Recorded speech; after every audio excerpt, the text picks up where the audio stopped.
Dobar dan. Ću vam pokazati jedan trik sa samo 15 karata. Evo, molim ulagača izabere jednu kartu. Evo, na primjer da izabrao tu.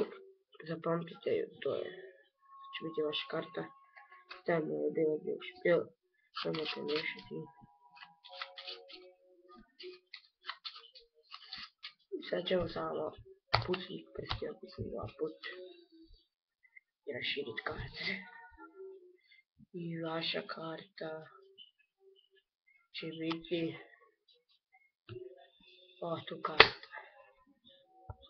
Sada pokazat ću vam kako ovaj trik se radi.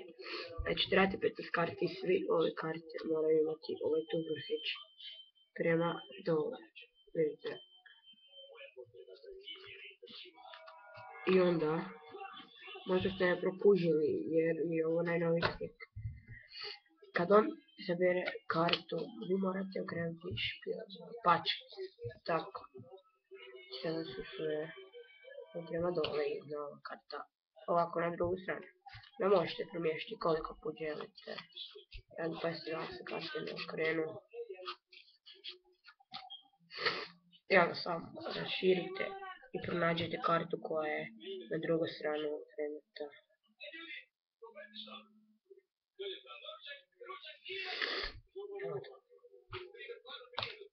Evo, hvala na gledanju, lajkujte, subscribeujte, doviđenja.